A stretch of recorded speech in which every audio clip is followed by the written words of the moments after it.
Could the Florida Gators land a commitment from recent Ohio State decommit Javin Bogs? We'll talk about it here on Locked On Gators. You are Locked On Gators, your daily podcast on the Florida Gators. Part of the Locked On Podcast Network, your team every day.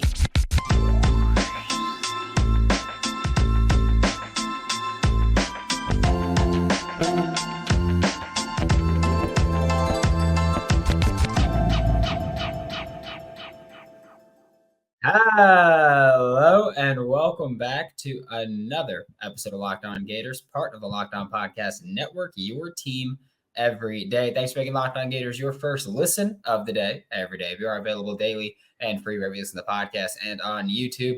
I am Brandon Olsen. Joining me is Brian Smith, Locked On's recruiting insider. And before we talk about some 2025 kids, I'd like to thank LinkedIn Jobs for being the official college football recruiting sponsor across the Locked On College Network. LinkedIn Jobs helps you find the candidates that you want to talk to faster. Post your job for free at linkedin.com/LockedOnCollege. Terms and conditions apply. And Brian, before we even talk about his commitment roughly 6 months ago and now decommitment, what do you think of Javin Bogs' film and long-term projection? Because I don't believe that we've really talked about him before. I've seen him play. He's fast. He's put together. He made an incredible one-handed catch at the Under Armour event this past month. And that's a guy that can be the centerpiece of your receiving corps. That's why Ohio State went after him early and got him for his decommitment.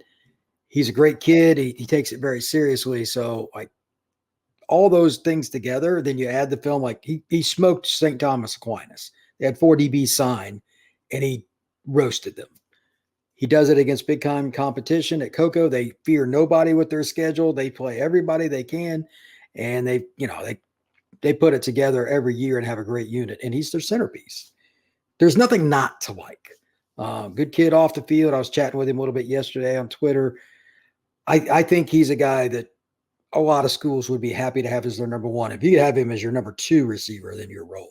But great player. Yeah, I feel like just going, all right, well, Ohio State took his commitment 6 months ago. Probably a pretty good wide receiver. I think that's a decent metric to have there. Yeah, I mean, his offer, Georgia wants him. Notre Dame wants him. The list is rather lengthy.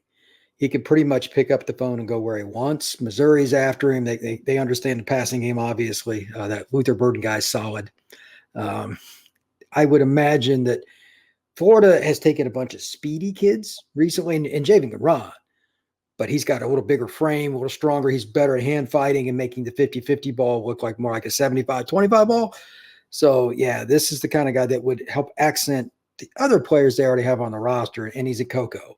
That's a school not that far away from Gainesville. They need to be able to recruit that institution pretty well.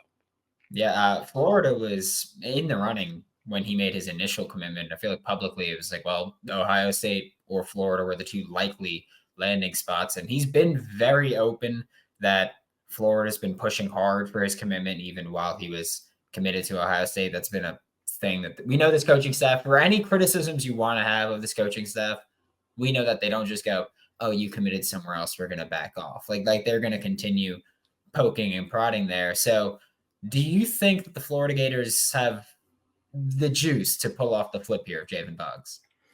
I don't think it's really that difficult to see it. He's an in-state kid in Florida State U. It's probably, except for UCF, it's the closest program to him. So, yeah, it's not a real hard thing to see. And they need receivers. They obviously need – they got some speedy guys, but they need, again, that somebody with some size. And he's put together 190 pounds or so. I think you're looking at a guy that would be a great fit for what they need to complement all the other players. So, yeah, it wouldn't surprise me at all if that's where he ended up. Is he someone you think can play from day one in the SEC? Yes. 100%. Yeah, there we go. It's nice and direct there. What do you think the competition now is for Javin Bogs? Is it the Florida schools plus Ohio State? Is this going to be something where maybe he leaves the door open for the Georgias and Notre Dames to kind of try to pry their way in there? I know basically every host that you're recording with today has him on the list of players that they want to talk about really this week. But what do you think the competition is for Javin Bogs? It's pretty open. He told me he has a couple of visits in mind. He didn't give me the schools, but he's a little more worldly than a lot of kids are from Florida. He looks at things a little broader. I'd imagine there'll be a couple in and a couple out-of-state visits he has in mind. It's just going to come down to how those trips go. I don't know which ones, but I wouldn't be surprised. Like his teammate Brady Hart, who's a 26 quarterback for Florida, he's Florida legacy, etc. If he were to pick a school early, maybe Jayvan would go there too. There's all kinds of connections, and that school's got just an insane amount of prospects. But in-state, I think is a little more possible. It didn't work out with the first one out of state. Maybe he shifts. I don't know, but I wouldn't count out the Irish or the Bulldogs or anybody else too, because they've got excellent recruiters across the board. So we'll see, but he'll probably have a decision before the end of the summer. Okay, yeah, that was going to be my next question of when you have a kid who commits pretty early in the process, because he committed in October last year, I think it was around then, and then decommits, is that usually one that they kind of go, all right, let me circle back and let me take my time on this one, or do they typically just go, all right, I decommitted for a reason. I had a plan here. Well, I asked him about it, and I gave him some about it. You're one of the guys that can kind of pick where you want to go. There's going to be spots available. You shouldn't wait till December necessarily, but take a couple visits and kind of go that route. He agreed. So he's a sharp individual. I don't think it's going to take him till November to figure out school X, whatever that school is, will be right for his college destination. I just think he needs to take some trips. I would imagine Florida will be one of them. I'm sure UCF, Miami, and Florida State are probably trying to be in that mix. And again, Missouri, I understand. And I'm sure Tennessee and everybody else is trying to get him to visit too. Totally get it. I think he's a top 100 player conservatively. And based on the off the field, his mentality and everything, I think he's a borderline top 50 kid because his floor is so high. His floor is so high. So great young man, and football talent stands out too. Yeah, and you mentioned that he's someone that he's not like the speedy guy that Florida brought in, but he could still run. He can go win those contested catches. Is he someone that you think can play inside out or exclusively on the boundary? Whatever he wants. Doesn't make any difference. He's smart enough to pick up the scheme and be a pain in the rear end for the defense coordinator with jet sweeps, screen game. He'll be a kid that'll block for you. He's again, all those little things.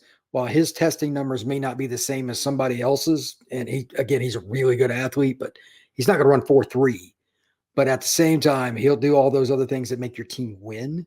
Coaches kind of like that. How many coaches do you know put a freshman receiver out there, gets mauled, and when he tries to block on a screen? I don't know one. He'll be a kid that'll be able to do it because he's physically put together. So, yeah, this is a complete player, and he can play SEC or wherever as a freshman. I'm not saying he's going to walk into Florida State and start. Wouldn't shock me at some point in his freshman year he did, but at the same time, he's going to be physically and mentally ready to prepare to go into his first season of college ball. So he's not going to win the Biletnikoff as a true freshman? I'm leaning no. Well, bold take there. We're going to continue talking about some more wide receivers the Florida Gators are targeting. First, a quick word from a couple sponsors. Today's episode of Locked On Gators is brought to you by the ultimate spring cleaning champions, Manscaped. This season, make sure that you are grooming your carpets and drapes with the leaders in below-the-waist grooming. Clear out that winter bush with Manscaped's Lawnmower 5.0 and watch your confidence bloom like the springtime flowers. Embrace the season and join the 10 million men worldwide who trust Manscaped with our offer. Go to manscaped.com and use code LOCKEDON for 20% off.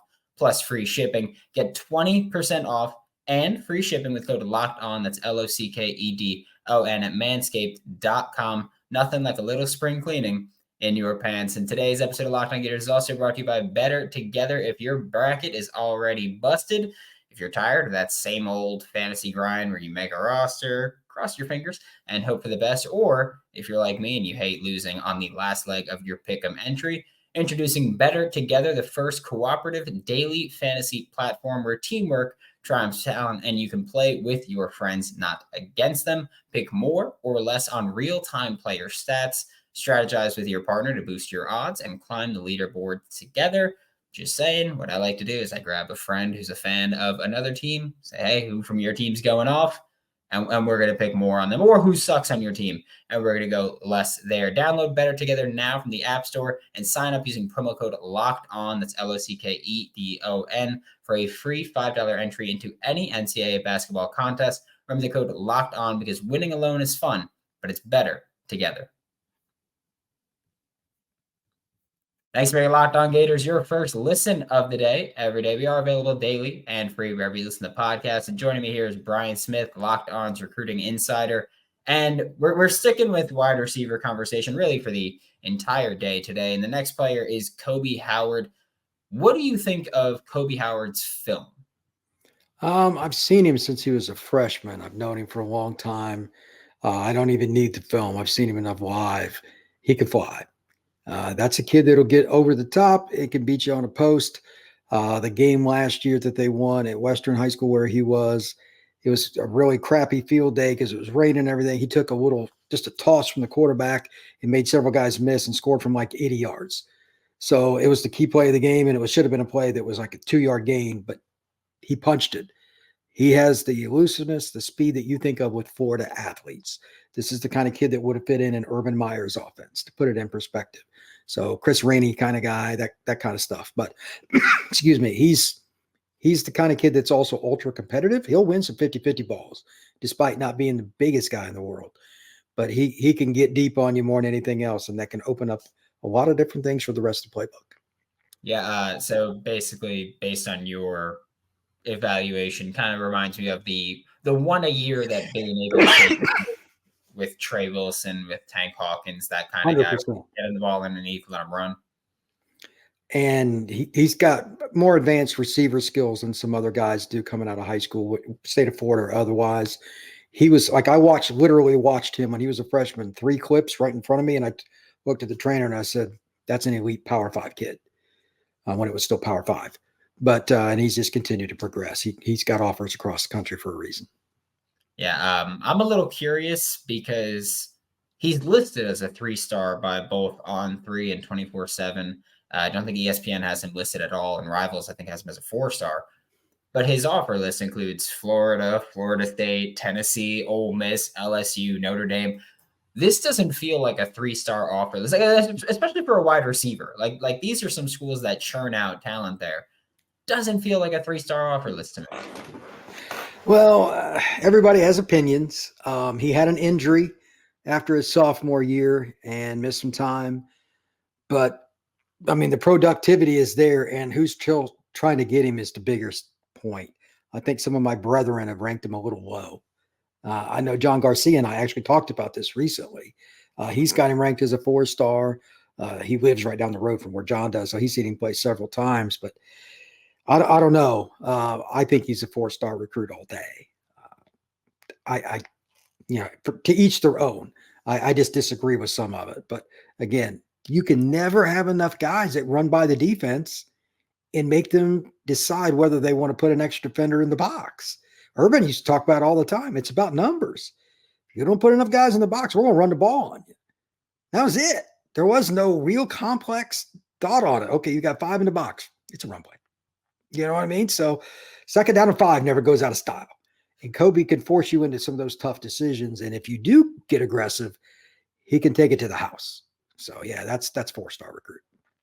And he's expected to announce his commitment relatively soon. He's currently got just 1 official visit scheduled for this spring, summertime, and it's with Florida in late May, or according to On3, it's May 31st. He has an official visit scheduled for Florida. That's the only one they have listed there. How should Florida Gators fans feel about this impending commitment now, with being the only team having that official later? To be honest with you, Kobe is hard to read. I know him pretty well, but like he's tried to whittle it down, but his list has changed a lot. He's originally from Pensacola, lives in South Florida now, and he just has so many schools after him. You always follow the visits. I say this on this particular Locked On show, Locked On Gators, and several others. But the interesting part is I never knew if he was going to make an early decision or not. And I don't think Kobe knew. but he was going to make an announcement publicly. I think it's getting pushed back, but he might make a private decision. Florida having the OV is kind of interesting. It doesn't lock it in, but you would have to think Florida's at least towards the top. And maybe that's the problem. Maybe he can't figure it out yet. And I'd rather he didn't announce. I'd get tired of the announce and take 5 visit stuff, but that's another story. Florida's in the mix. I know they've went after him hard. Tennessee, Florida State, several other schools have as well. Miami, yada, yada, yada. I don't know where he's going to go, but Florida's certainly towards the top of his board. Is he someone that long-term you view as being able to play inside out? Because I feel like for Florida, they've been trying to bring in guys that they can move around the formation. It feels like they're just trying to get a bunch of athletes and going to go, hey, you don't know where they're lining up. You don't know what we're doing, but just know that we want to run. Like we just want to get the ball in hands of playmakers and run. Is he someone that can go inside out, or is he going to be, if he's on the field, he's in the slot? He could play the outside like X spot or flanker spot if you want. He's not a boundary kid, but he's 5'11", 6 foot, 190 pounds, something like that. And he's just strong. The difference between playing slot and playing out wide is the ability to take on a corner if you're truly up on the line of scrimmage where you don't have much space. SEC corners, for an example, not a lot of friendly guys. You got to be able to get off their hands or you're going to get pretty much destroyed on national TV. That's not necessarily something I would have him do as a freshman, because a year in the weight room at UF or Florida State or Georgia, wherever he goes, is a big deal. But at the same time, long term, yeah, he's going to be able to. As a slot guy, he could play right now. Like, not if you can't get hands on Kobe at the line, it goes badly for you. I've seen it for 3 years. That's not going to change this fall. Yeah, I feel like we're just talking about this year's Trey Wilson, Tank Hawkins player for Florida. Like, it's just like every year they have. You can make it. And it feels like just him. There's nothing wrong with those guys either, because those guys can fly and they're a pain in the butt. You must account for them. Urban used to talk about that all the time when he was at UF. Like, who you going to guard? You know, it's one thing to have a guy over him, but can he really guard him? Now, if I got 2 of them, where are you putting your safeties? Are you widening them out, et cetera? Then I can run it. But like, everything is math with it. And if speed is really good, if you have multiple guys that can stretch the field, it opens up the run game. Ask Tim Tebow. Yeah, ask Tim Tebow. Ask the next coming of Tim Tebow in DJ Lagway. But we do have, oh my gosh. we do have one more receiver to talk about. We'll get to that in just a second. But first, a quick word from Nissan.